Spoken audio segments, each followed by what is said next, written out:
오늘 하나님이 우리들에게 주시는 말씀 출애굽기 15장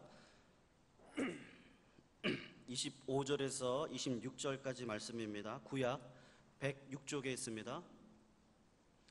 출애굽기 15장 26절에서 26절 말씀입니다. 우리 한 목소리로 함께 읽도록 하겠습니다. 우리 25절, 우리 26절 우리 함께 읽겠습니다. 시작. 모세가 여호와께 부르짖었더니 여호와께서 그에게 한 나무를 지시하시니 그가 물에 던짐에 물이 달아졌더라. 거기서 여호와께서 그들을 위하여 법도와 율례를 정하시고 그들을 시험하실세 가라사대 너희가 너희 하나님 나 여호와의 말을 청종하고 나의 보기에 의를 행하며 내 계명에 귀를 기울이며 내 모든 규례를 지키면 내가 애굽 사람에게 내린 모든 질병의 하나도 너희에게 내리지 아니하리니 나는 너희를 치료하는 여호와임이니라. 아멘. 감사합니다. 오늘 설교와 딱 맞는 찬양 해주셨네요.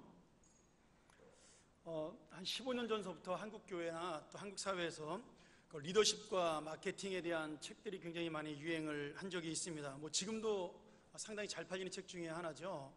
저도 관심을 가지고 조금 그때 책을 본 적이 있었습니다. 그때 세상의 리더십과 마케팅을 좀 공부하면서 역시 하나님의 리더십과 마케팅은 세상의 것과 다르다는 것을 그때 한번 또 느끼는 그런 좋은 기회가 되기도 했습니다. 그때 제가 읽은 책 중에 중국인의 그 경영 마인드, 좋게 말하면 그런 거고 나쁘게 말하면 이제 장사 속이겠죠. 장사하는 생각을 잘 보여주는 책 중에 그 수옌이라는 유명한 중국 작가가 쓴 상경이라는 책이 있습니다. 아마 꽤 우리나라에도 많이 팔린 책으로 알고 있는데요. 이 책은 중국의 가장 위대한 상인이라고 불려지는 그 사업가라고 불려지는 호서람이라는 사람의 그 언행을 정리한 책입니다. 우리나라 말하면 그 해주상인 임상옥이나 아니면 경주 채부잣집 정도 되는 사람의 이야기라고 할 수가 있겠죠. 근데 거기에 보면 그 책 내용이 중요한 게 아니라 거기에 제가 재밌는 이야기가 있어서 여러분에게 오늘 한번 소개해 드리려고 합니다. 일본에서 유명한 그 공업대학을 졸업하고 우수한 성적으로 거의 수석으로 졸업한 한 학생이 자기 학교에서 교수의 길을 마다하고 마쓰시다라는 당시 가장 일본에서 유명했던 전기회사에 지원서를 내게 되었습니다.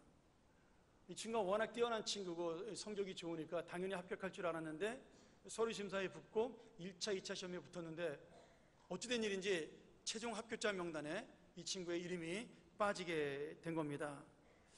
한 번도 이 청년은 실망과 실패라는 걸 경험해 본 적이 없는 사람이었어요. 항상 어릴 때부터 1등만 해왔고 대학에 들어가서도 마찬가지로 교수들에게 칭찬받는 그런 촉망받는 인지였는데 인생의 처음으로 실패와 낙심을 맛보게 된 거죠.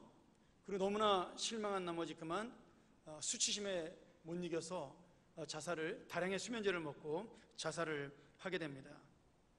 문제는 다음날 일어난 거죠. 자살한 그 청년의 집으로 전보가 한 장 날아왔는데 이게 웬일이에요? 원래 합격자 발표를 할 때 수석 합격자는 직접 집으로 전보로 통고를 하게 돼 있었는데 그만 전산 처리가 늦어지면서 하루 늦게 그것이 통고가 된 겁니다.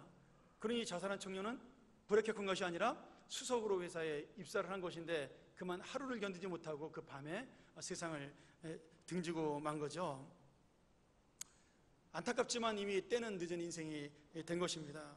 근데 놀라운 건 이 청년의 자살 소식을 들었던 당시 회사 대표였던 마쓰시다 고노스케가 이런 이야기를 직원들에게 했다 그래요. 이 청년이, 유망한 청년이 젊은 나이에 세상을 떠난 것은 참으로 애석하고 안타까운 일입니다. 그러나 우리 회사가 이 청년을 받아들이지 않게 된 것은 큰 행운이 아닐 수 없습니다. 왜냐하면 그 청년이 그 정도의 실패와 좌절을 이겨내지 못한 것으로 봐서 심리적 자질이 연약하고 또 그런 약한 심적인 자질을 가지고 똑똑한 머리로 회사의 중요한 자리에 올라가서 좌절과 실패를 만나게 될 경우에 지금 스스로 자살을 선택한 것처럼 다분히 충동적이고 감정적인 방법으로 회사 일을 처리해서 회사에 막대한 손해를 입힐 가능성이 높았습니다. 그런데 다행히 이 청년이 우리 회사에 함께 일하지 않게 되었습니다. 이렇게 이야기를 했다 그래요. 여러분, 큰 회사 아무나 경영하는 게 아니겠죠? 이야기를 듣고 참 냉정하고 무섭다라는 생각이 들었습니다. 그런데 너무나 감사하게도 이 세상을 경영하시고 이 세상을 다스리시는 우리 아버지 하나님은 이렇게 냉정한 분이 아니라는 사실입니다. 우리가 실패하고 낙심하고 쓰러져서 어쩔 때는 참 실망스러운 모습을 보일 때도 하나님은 우리를 일으켜 세워 주시죠. 그리고 또 다른 기회를 주시고 항상 함께 해주시는 그런 모습으로 우리에게 나타나 주십니다. 어떤 사람은 자기가 잘난 줄 알고 멋대로 사는 사람도 있습니다. 조금 똑똑하고 뭐 좀 가진 것이 있다고 하나님이 없는 것처럼 자기 마음대로 살아가다가 돌아오는 사람도 하나님은 그를 곱깝다 아니하시고 그저 그냥 사랑하는 자녀로 안아주시면서 받아주시는 분이죠.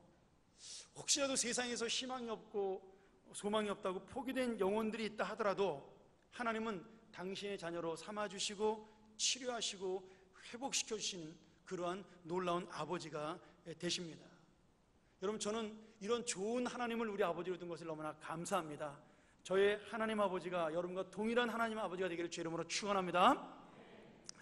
우리가 지난 주일날 이 똑같은 본문을 보면서 마라의 쓴맛 인생과 엘림의 단맛 인생을 통해 하나님께서 어떤 인생이든지 우리를 성장시키고 함께 하시는 인생이라고, 그리고 그것이 아까 우리 장로님 기도하신 것처럼 끝나는 인생이 아니라 더 다른 하나님의 마지막 목적지를 향하여 달려나가는 인생이라고 제가 말씀을 드렸습니다.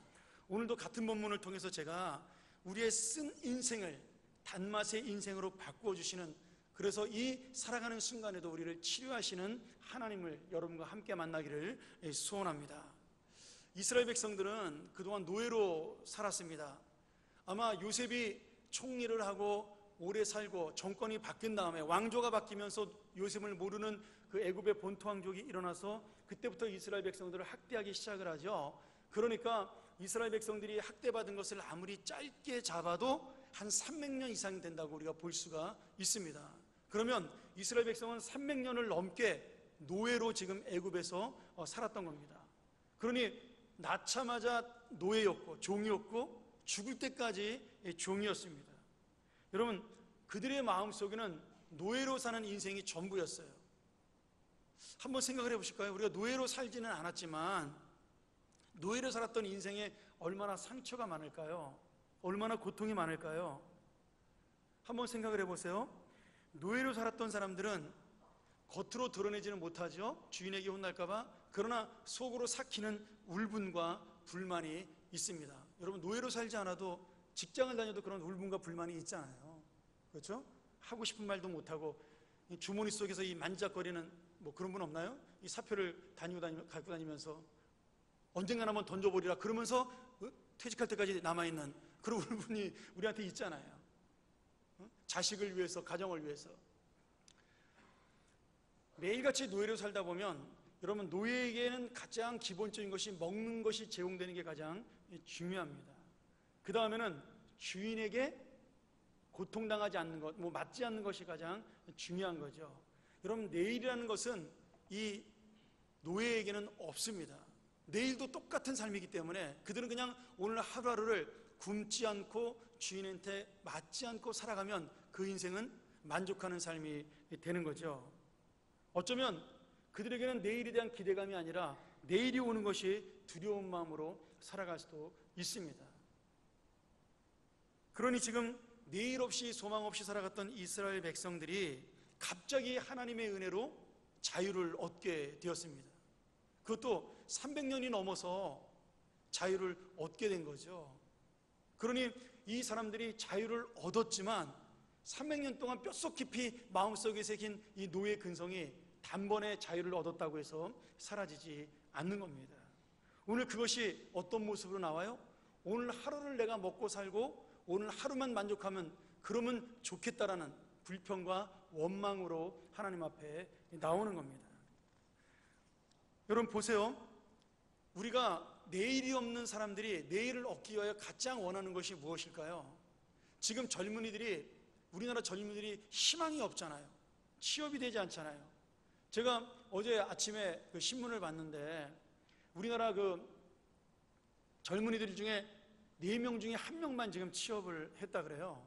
근데 재밌는 거는 편의점에서 1시간만 일해도 그건 취업이라고 인정이 된다 그러네요.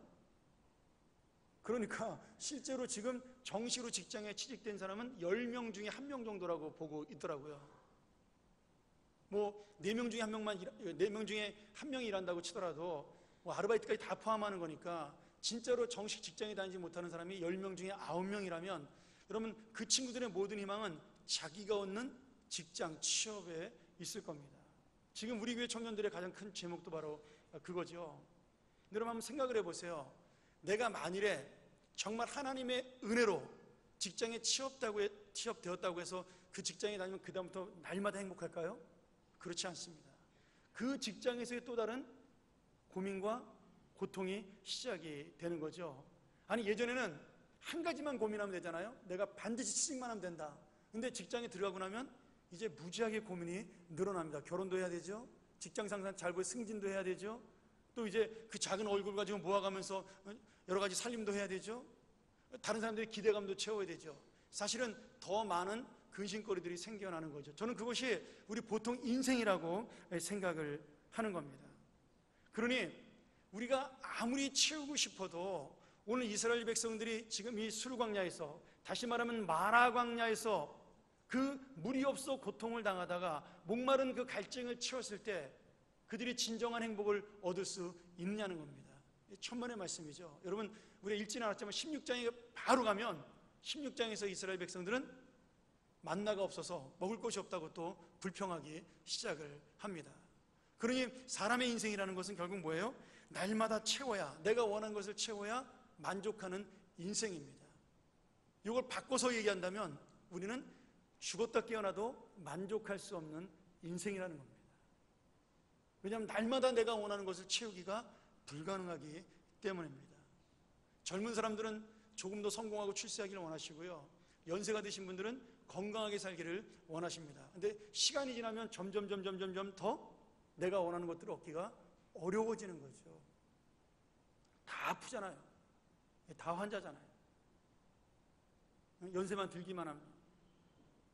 또 우리가 40만 넘어가면 그때부터는 뭐 출세도 좋고 성공도 좋고 그것이 아니라 인생을 안정되게 살아가는 것이 우리의 목표가 되지 않겠습니까? 대부분의 사람들은요. 그러니 여러분 어쩌면 내 인생의 만족이라는 것을 찾다 보면 우리는 영원히 이 세상의 종노릇하는 노예로 살아갈 수밖에 없는 겁니다. 여러분 노예는 만족이 없습니다. 노예는 불평과 불만만 있습니다.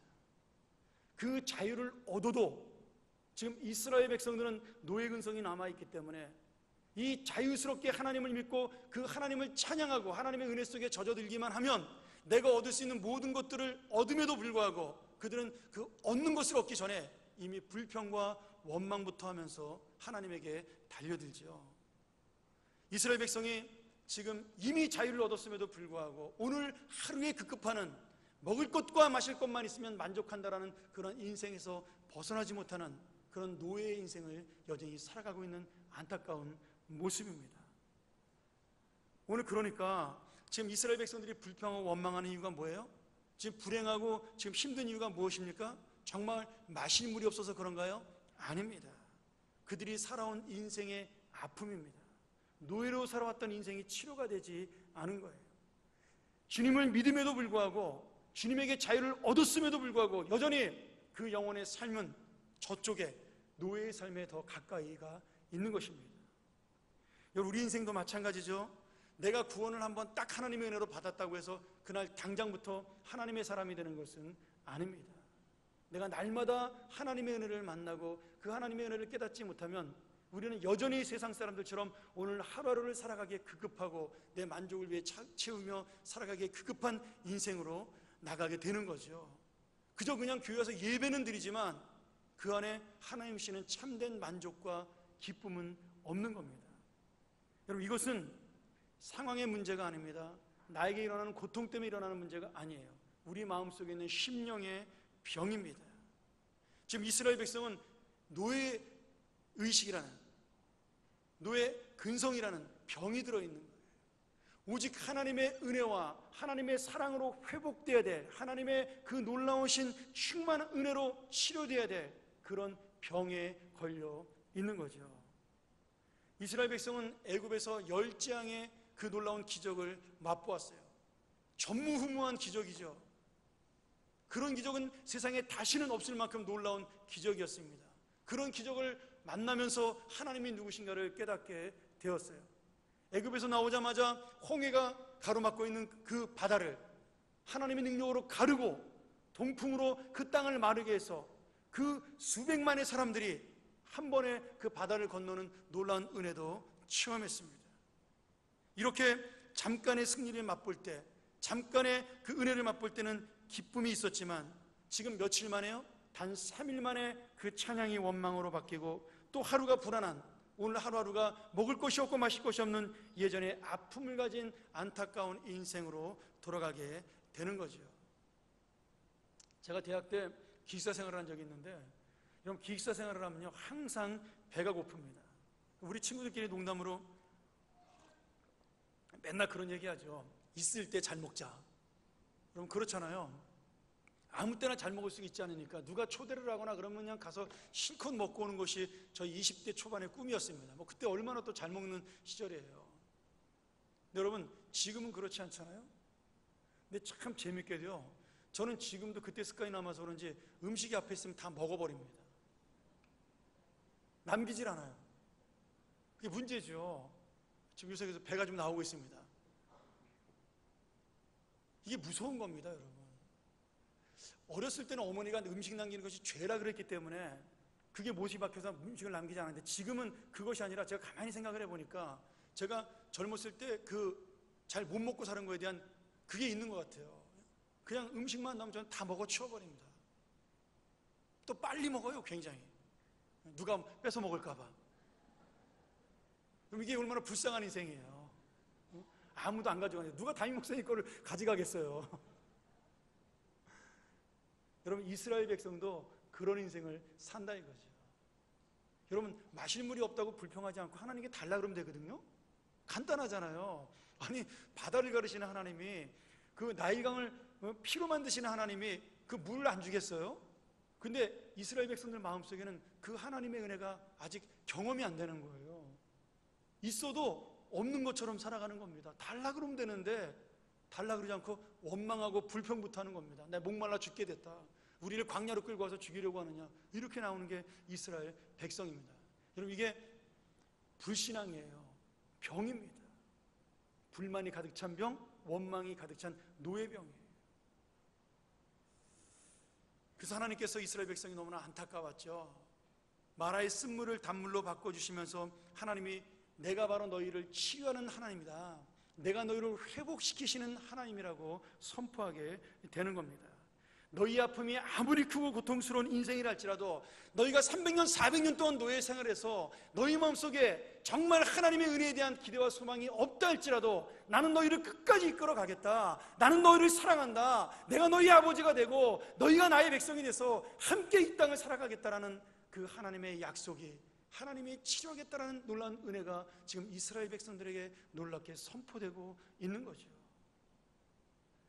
오늘 여러분 이것이 바로 오늘 우리에게 다가오시는 치료하시는 하나님입니다. 그런데 여러분 무엇이 우리의 문제예요? 하나님이 아무리 이렇게 말씀하셔도 그 치료하고 회복하시는 하나님의 은혜를 맛보면서도 깨닫지 못하는 이스라엘 백성들, 아니 우리의 마음이 문제라는 사실입니다. 제가 좀 부끄러운 고백을 하나 할까요? 제가 39살에 딱 부목사 10년을 하고 미국에 유학을 하러 가게 되었습니다. 사실 그 나이에 유학 가는 게 쉽지 않았죠. 제가 동기들 중에 마지막으로 유학 간 케이스더라고요. 제가 같이 신학을 같이 시작한 대학 때 입학한 친구 중에 38명이 유학을 갔는데 굉장히 많이 갔습니다. 근데 제가 38번째였습니다. 참 사실 그때 가면 안 되는 거죠. 영어도 안 되고 머리도 안 되는데. 근데 하나님의 은혜로 유학을 가게 됐어요. 비자도 너무 쉽게 잘 받았어요. 뭐 인터뷰하는데 1분도 안 걸려서 그냥 바로 비자를 주더라고요. 그리고 돈도 없었는데 뭐 교회에서 장학금도 주고 또 교인들이 장학회를 조직해서 2년 동안 도와주고 그래서 너무나 편한 유학 생활을 시작하게 되었습니다. 미국 가니까 얼마나 좋은지요. 경치도 좋고 뭐 정말 공기도 맑고 너무너무 신나더라고요. 주말만 되면 아이들하고 그냥 여유 있게 고기도 구워 먹으러 공원에 가도 되고요. 그동안 맛보지 못했던 그런 휴식과 쉼이 저한테 정말 너무나 잘 돼 있는 거예요. 한 3주 정도 너무나 신났습니다. 근데 문제는 학교가 개학을 한 다음에 시작되었습니다. 학교가 딱 개학을 하고 수업을 들어갔는데 하나도 안 들리는 거예요. 그냥 뭐 예스 노밖에 안 들리는 거예요. 교수님 뭘 물어보는데 그냥 눈만 쳐다보고 있는 거죠. 너무나 답답한 거예요. 힘들고요. 근데 시험은 또 맨날 보는 거예요. 저 아침마다 가서 퀴즈를 보는데 밤새 외우면 아침에 일어나면 잊어버려요. 예전에 제가 여기서 부목사 할 때는요, 전화번호를 외운 적이 없습니다. 저 그냥 걸면 외워졌어요. 제가 여러분들 이름 기억하고 있는 거 제가 20년 전에 기억하고 있는 겁니다. 지금 잘 안 외워져요. 아주 고민입니다, 제가. 그런 좋은 머리를 가졌던 제가요, 딱 40이 되니까 안 외워지는 거예요. 저녁에 밤새 외웠는데 아침에 딱 자고 일어나면 학교 가면 하나도 기억이 안 나는 겁니다. 너무너무 힘든 거예요. 공부한 학생의 대부분이 제 학교 후배였습니다. 창피하잖아요. 너무 힘든데 그 점점 이제 마음속에 내가 괜히 유학 온 거 아닌가 그런 고민이 쌓이기 시작을 하는데 우리 딸이 거기다 불을 지른 겁니다. 이 녀석이 학교 갔다 오더니 나 아빠 내일 부터 학교 안 가. 밥상 앞에서 우는 거예요. 왜? 하나도 안 들리고 나 뭐 알아듣지도 못하고 친구도 없고 재미 하나도 없다고 한국으로 돌아가겠다는 거예요. 그래서 나도 울고 걔도 울었죠. 야, 나도 힘든데 너까지 그러냐. 여러분, 그게요, 미국 간 지 딱 3주 만에 일어난 일입니다. 그렇게 감사했던 마음이 3주 만에 없어지더라고요. 더 큰 일이 그 다음에 일어났습니다. 한 번은 제가 수업을 끝나고 저녁에 6시짜리 수업을 듣고 9시 만에 집으로 오는데 저희 집을 가려면 큰 길이 있고 작은 길이 있는데 좀 빨리 가려고 제가 이제 새길로 이렇게 들어섰어요. 근데 제 뒤로 경찰차가 이렇게 탁 따라붙는 거예요. 미국은 경찰이 진짜 무섭거든요. 겁이 덜컥 나잖아요. 그때 운전면허 따고 딱 일주일 됐을 텐데, 미국 운전면허 따고요.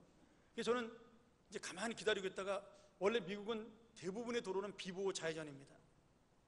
거의 이게 비보호 좌회전이 안 된다고 표시만 안 돼 있으면 무조건 유턴과 좌회전이 가능한 곳인데, 경찰이 뒤에 있으니까 혹시라도 몰라서 교통신호를 잘 지킨다고 좌회전 신호가 들어올 때까지 기다린 거예요. 그래서 신호를 받고 좌회전해서 가는데, 그 골목길로 들어있는데 경찰차가 저를 슬슬 따라오면서 불을 딱 켜는 겁니다. 깜빡깜빡. 쓰라는 신호잖아요. 그래서 내가 뭘 잘못했지? 그리고 딱 섰는데 아무리 기다려도 경찰이 안 와요. 한 2, 3분을 기다렸는데 내가 아닌가 보다. 그리고 제가 앞으로 갔습니다. 근데 경찰차가 또 저를 쫓아오는 거예요. 불을 켜면서. 또 섰어요. 또 안 나와요. 한 2, 3분 기다려도. 그래서 앞으로 또 갔습니다. 여러분 지금 미국을 잘 몰라서 그러는데 지금 이 상황에서 엄청난 웃음이 나와야 되는 겁니다. 미국 사람들은요, 그 경찰에 잡히면 경찰이 바로 나오는 게 아니라 우리나라 사람처럼 컴퓨터로 차량을 조회합니다. 그 차가 도난 차량인지 그 운전자가 누군지를. 그게 한 3, 4분 걸리는데 제가 그걸 모르고 한국식으로 생각을 해서 그냥 가버린 거예요. 그러니까 경찰은 두 가지 생각을 한 거죠. 하나는 저놈이 지금 뭔가 잘못을 해가지고 도망가는구나. 또 하나는 경찰이 2번이나 잡았는데도 또 도망가? 이제 화가 난 거죠. 세 번째 제가 그런 일이 있고 큰 길로 나갔는데 6차선 도로로 나갔더니요, 경찰차 5대, 6대가 저를 포위하고 이렇게 쫙 달라드는 거예요. 그러니까 이제 도주 신고가 들어간 거죠. 누가 지금 도주하고 있다. 정신없이 제가 차에서 내려가지고 뭐 그날 정말 총만 안겨놓지 거의 총 겨누려고 했었으니까 그날 뭐 이렇게 차에 엎드려가지고 뭐 소추품 검사 당하고 한 30분을 검문을 당하는데, 여러분 미국은 음주 검사를 하면요, 제가 이제 왜 잡았나 나중에 가만히 얘기를 들어보니까 좌회전을 해야 되는데 비보호 좌회전하라고 기다렸다고 제가 혹시 술 먹고 그런 거 아닌가, 마약하고 그런 거 아닌가 오해를 해가지고 저를 잡은 거예요. 혹시나 싶어서. 그러니까 법을 잘 지켜도 잡히더라고요. 근데 음주 검사를 하는데 우리나라는 음주 측정기를 한번 불면 끝나잖아요. 미국은 그게 아니라 그걸 마지막에 하고요, 사람의 행동을 움직이게 합니다. 똑바로 걸어봐라. 이렇게 갈짓자로 걷나? 아니면 똑바로 걸을 수 있나? 한 20초를 그렇게 걷게 하더라고요. 그 다음에 저보고 처음부터 거꾸로 999, 998 해가지고 저보고 100을 세래요. 아니 지금 1, 2, 3, 4에도 힘들어 죽겠는데 1999 이렇게. 야, 정말 얼마나 당황이 되는지. 근데 제가 당황해서 또 이렇게 막 버벅거리니까 이 사람들이 진짜 이상하게 여긴 거잖아요. 그래서 뭐 자기들끼리 한 5명이 저를 둘러싸가지고 막 이야기를 하는데 결국 얘기의 결론을 가만히 듣고 있으니까 오늘 쟤는 경찰서로 데려가야겠다, 정확하게 조사하기 위해서. 이런 이야기를 하고 있는 거죠. 난리가 난 거죠. 집에 못 들어가면 어떻게 돼요? 그때 전화도 없었을 때예요. 뭐 핸드폰 같은 거 잘 사용하지 못할 때였습니다. 그래가지고 안 된다, 나 못 간다. 그럼 또 대들었어요, 경찰한테. 제가 거기서. 그럼 큰일 나는데 내가 뭘 잘못했냐 막 이러면서. 마침 근데 저희 아파트에 같이 사는 그 1.5세인가 2세 목사님이 길을 가다 저를 본 거예요. 경찰차가 막 여러 대 서 있으니까 이분이 놀라서 보다가 제가 서 있으니까 차를 세우고 저를 도와주러 온 거죠. 그래서 한참 한 20분을 설명을 한 거예요. 이분 한국에서 오신 목사님이고 여기 신학교에서 공부하는 분이고 아주 착한 분이고 술 먹고 말 같은 거 안 한다, 막 이렇게 설명을 한 20분 동안 한 다음에 간신히 풀려났어요. 근데 또 티켓을, 벌금 딱지를 받았습니다. 경찰들이 5명이나 출동을 했으니까 그냥 보내면 자존심 상하잖아요. 그러니까 딱지를 떼야 된다고 그래가지고 120불짜리 속도 위반 딱지를 뗀 겁니다. 그 벌금을 받고 집으로 돌아왔는데요, 집에서 난리가 났죠. 수업 끝났는데 다 왔는데 나만 안 왔잖아요, 지금 같은 아파트 사는 목사님 중에서. 근데 그날 밤에요, 이 속에서 막 불불 끓는데 잠이 안 오는 거예요. 돈이 아까운 게 아니라 자존심 상하고, 그 친구들이 막 저를 이렇게 놀리면서 하는 그런 내용들이 잘 못 알아듣겠지만 하여튼 영어도 못하는 게 미국에서 뭐하냐 이런 식의 얘기를 하는 게 또 그것도 들리더라고요. 또 이상하게 영어는 안 되는데. 막 그 자존심 상하는 게 얼마나 심한지요. 당장 그 다음날 보따리 써서 한국으로 가고 싶더라고요. 여러분, 몇 주 만에요? 3주 만에요. 그렇게 감사하고 날마다 찬양하고 좋아했던 그 마음이요, 내 마음에 들지 않는 일이 2-3번 일어났다고 바로 원망과 불평으로 바뀌더라, 이겁니다.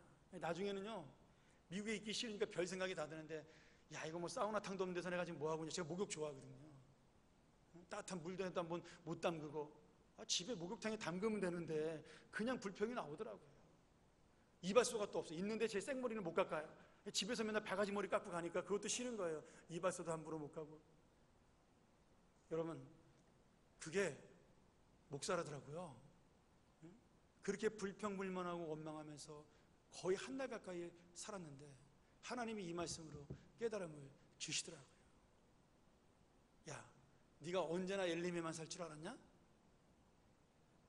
또 네가 언제나 마라에만 살 것 같으냐? 여러분, 사람이 이 정도밖에 안 되는 거 우리 아셔야 됩니다. 모르겠어요. 저만 믿음이 없어 그런지 모르겠습니다. 여러분, 한국에서 미국까지 잘 인도하신 분이 하나님이라는 사실을 어느덧 잊어버리고 마치 지금 내 인생은 내가 개척한다, 내가 살아왔다라는 어리석은 마음으로 하나님의 은혜를 깡그리 잊어버린 불신앙의 병이요, 아픔인 거죠. 여러분, 이게 병입니다. 하나님이 볼 때 이게 원망의 병이고 불평의 병이에요. 이스라엘 백성이 가졌던 병이 무엇이에요? 불신앙의 병입니다. 하나님을 믿는다고 말하면서도 그 마음속에 하나님의 은혜가 없고, 그 마음속에 하나님의 사랑이 없고, 그 마음속에 하나님의 능력을 체험하지 못한 불신앙의 병이에요. 오늘 하나님께서 그 병을 내가 치료하겠다라고 말씀해주고 계신 겁니다. 사랑하는 여러분, 이스라엘 백성의 광야 생활은 어렵고 힘든 생활이에요. 내가 아무것도 할 수 없는 삶입니다. 농사도 지을 수 없어요. 내가 먹고 싶은 것도 먹을 수 없습니다. 옷 한 벌 사 입을 수가 없는 거지요. 그리고 어디로 가야 할지 앞길도 전혀 모릅니다. 막막한 인생이 광야 생활이에요. 근데 여러분, 그걸 바꿔놓고 거꾸로 한번 생각을 해보세요. 하나님의 은혜로 생활하는 광야의 삶이라고 생각한다면 한 번도 일 안 해도 하나님이 먹을 것을 그냥 하늘에서 떨어뜨려 주는 인생입니다. 평생을 노예로 살았는데 하나님이 이제 40년 동안 쉬어라, 안식해라 이렇게 주신 겁니다. 내가 아무것도 하지 않아도 먹을 것과 입을 것이 나오고요, 내가 고민하지 않아도 하나님이 구름기둥이라는 완벽한 내비게이션으로 나의 인생을 인도해 주는 겁니다. 나는 할 일이 없어요. 그저 쉬고 놀고 먹으면서 하나님을 찬양하고 따라가기만 하면 되는 것이 광야의 인생입니다. 이게 얼마나 좋은 인생이에요. 얼마나 편안한 인생이에요.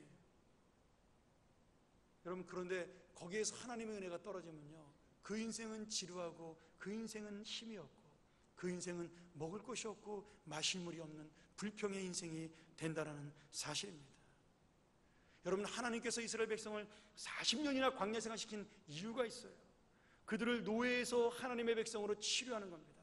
종살이했던 그들의 마음을 씻어버리고 이제는 자유한 하나님의 자녀로 살게 만들려는 그들의 마음까지도 치료하고 싶은 하나님의 마음이, 하나님의 열심이, 하나님의 사랑이 이 광야 생활 40년에 담겨 있는 겁니다. 그리고 수많은 다른 나라와 민족들에게 너희도 노예에서 해방될 수 있다, 너희도 우상의 종에서 해방될 수 있다, 우리 하나님을 믿기만 하면, 우리 하나님을 알기만 하면 너희도 우리와 같은 자유를 맛보고 이런 기쁨과 만족한 삶을 살 수가 있다는 것을 전파하기 위한 전도와 복음의 삶이 바로 광야의 삶입니다. 근데 이스라엘 백성은 이 40년의 놀라운 축복과 은혜를 불평과 불만으로 바꿔버리고 말았습니다. 더우면 덥다고 불평하고요, 추우면 춥다고 불평하고. 요새 장마라고 여러분 얼마나 습합니까? 저는 뭐 더운 데 살다 와가지고 건조한 데 살다 오니까 습한 게 너무 힘들어요. 근데 제가 지난주까지 여러분 어떤 기도했어요? 새벽에 비가 오게 해달라고 기도했잖아요. 우리나라 가물어서. 얼마나 감사해요.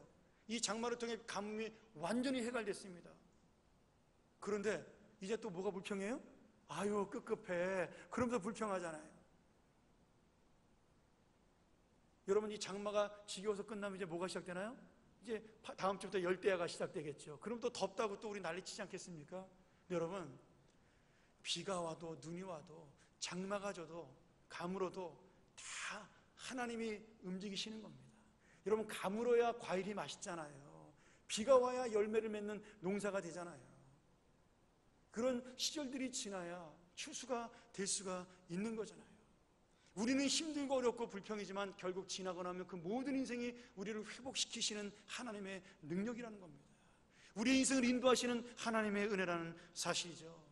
지금 우리가 광야와 같은 인생을 만나고 쓴물을 만날 수도 있습니다. 내가 아무것도 할 수 없어 철저하게 낙심하며 지낼 때도 있는 거죠.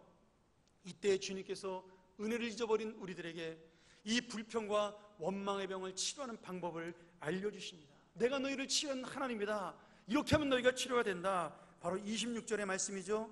가라사대 너희가 너희 하나님 나 여호와의 말을 청종하고 나의 복의 의를 행하며 내 계명의 귀를 기울이며 내 모든 규례를 지키면 내가 애굽 사람에게 내린 모든 질병의 하나도 너희에게 내리지 아니하리니 나는 너희를 치료하는 여호와임이니라. 목이 마르고 먹을 것이 없어도 나 여호와의 말에 순종해라. 몸이 아프고 힘이 들어도 의롭게 살아라. 내가 한 말에 귀를 기울여라.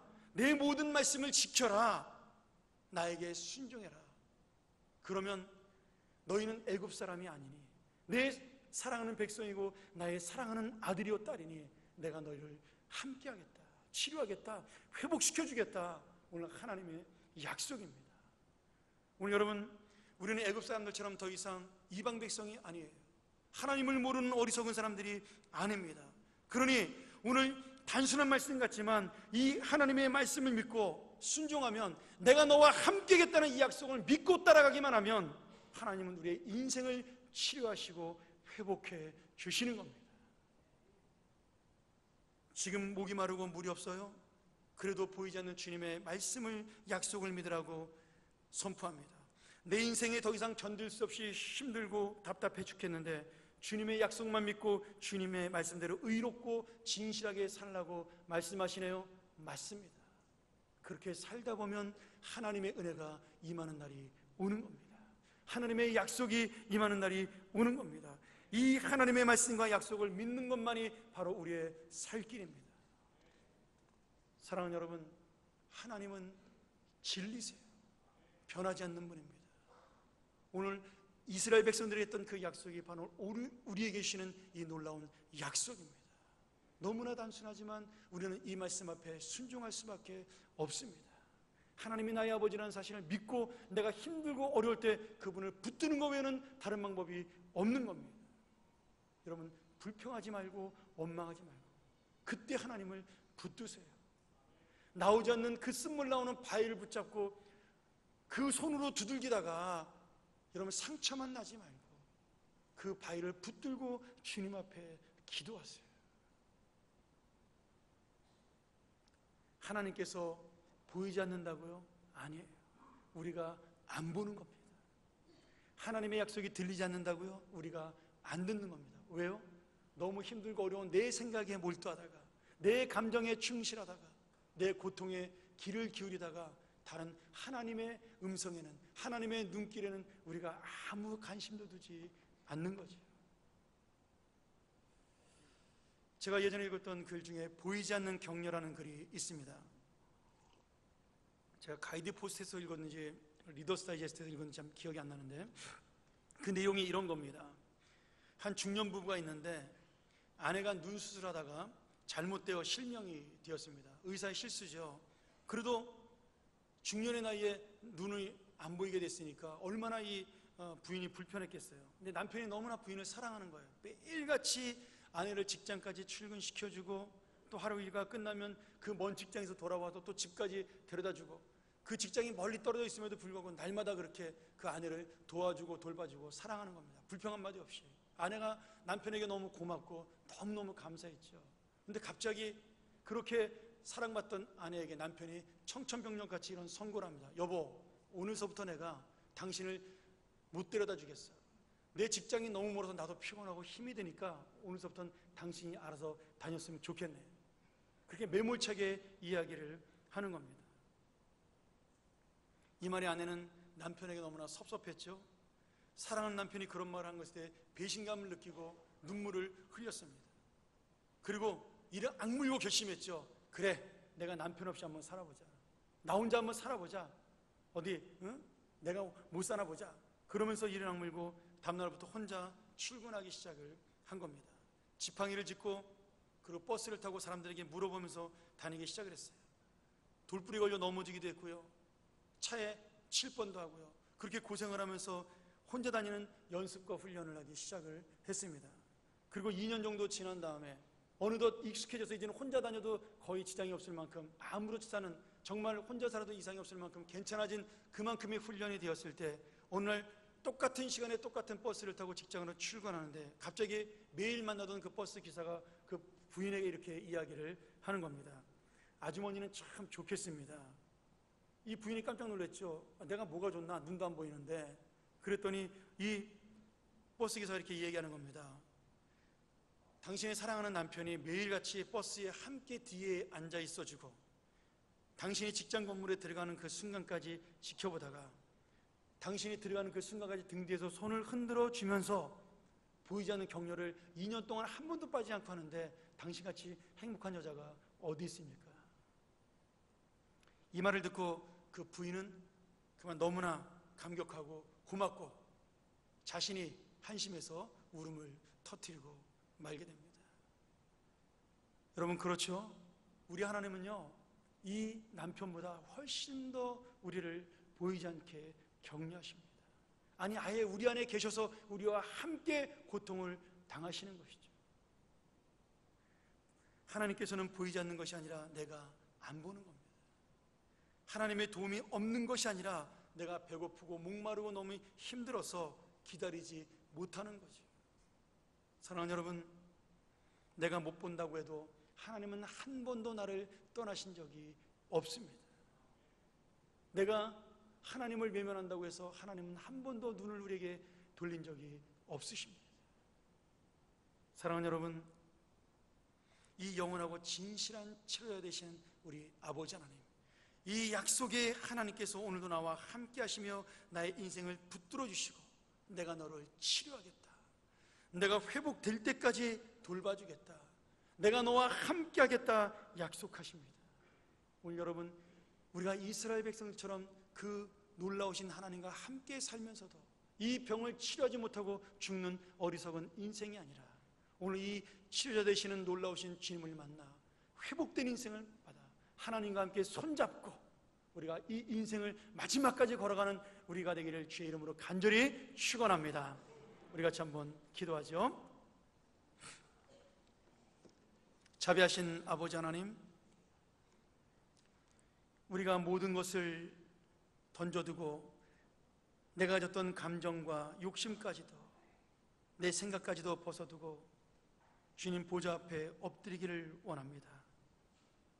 세상에 온갖 것을 짊어졌던 신발을 벗어버리고 주님 앞에 엎드리기를 원합니다. 오늘 이곳을 덮으시고 이것을 비추시는 하나님의 새로운 회복과 소망이 일어나게 도와 주옵소서. 오늘 사랑하는 우리 자녀들에게, 하나님의 백성들에게 이 놀라운 회복이 있게 하여 주시옵소서. 치료하는 교회가 되게 하시고 치료받는 교회가 되게 하여 주시옵소서. 예수님의 이름으로 간절히 기도하옵나이다. 아멘.